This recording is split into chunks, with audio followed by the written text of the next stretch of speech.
क्या खूब कहा है किसी ने कि हर बेटी के भाग्य में पिता होता है, लेकिन हर पिता के भाग्य में बेटी नहीं होती। खुशनसीब है वो पिता जिनके भाग्य में बेटी होती है।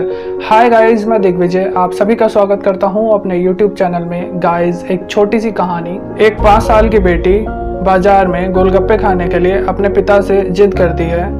पापा कहते हैं गोलगप्पे वाले से, भाई गोलगप्पे कैसे दिए हैं? गोलगप्पे वाला कहता है कि 10 के 8 दिए हैं भाई साहब।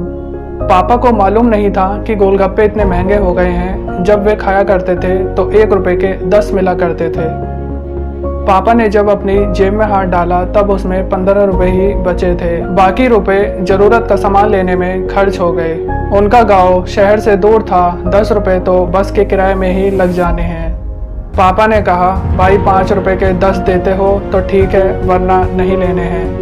यह सुनकर बेटी ने मुंह फुला लिया। पापा गुस्से से बोले, चलो अब यहाँ से, नहीं लेने इतने महंगे। गोलगप्पे वाले ने बोला, खा लेने दो साहब, अभी आपके घर है तो अपनी जिद भी पूरी करा सकती है।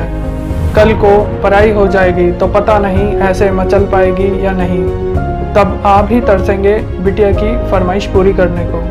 गोलगप्पे वाले के शब्द तो चुभने वाले थे।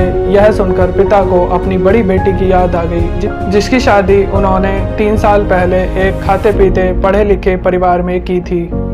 उन्होंने पहले साल से ही उसे छोटी छोटी बातों पर सताना शुरू कर दिया था। 2 साल तक वह मुट्ठी भर के रुपए उनके मुंह में ठूसते रहे, पर उनका पेट और बढ़ता चला गया।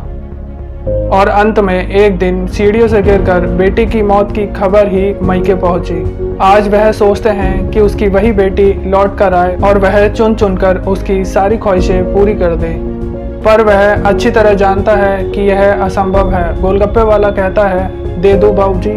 पापा का ध्यान कहीं और था। उन्होंने कहा, रुको 2 मिनट। पापा पास ही पंसारी की दुकान पर गए, जहां से उन्होंने जरूरत का सामान लिया था।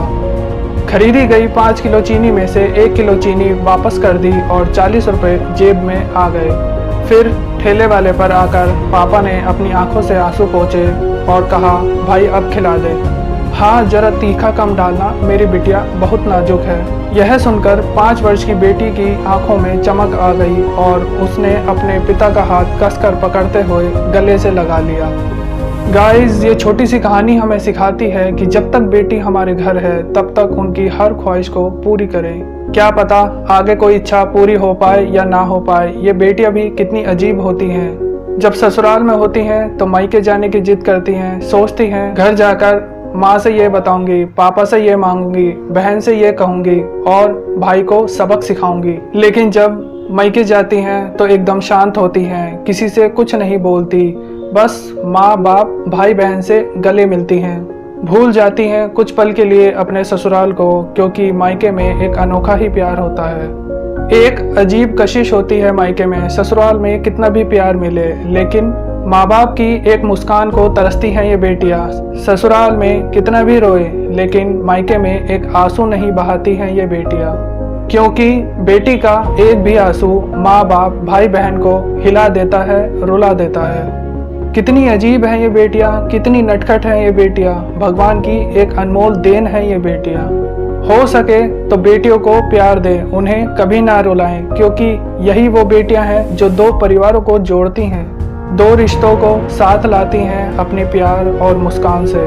हम चाहते हैं कि सभी बेटियां खुश रहें, चाहे वो मायके में हो या ससुराल में। खुशकिस्मत है वो जो बेटियों के बाप हैं, उन्हें प्यार दे, दुलार करे और यही व्यवहार अपनी पत्नी के साथ करें, क्योंकि वे भी किसी की बेटी है।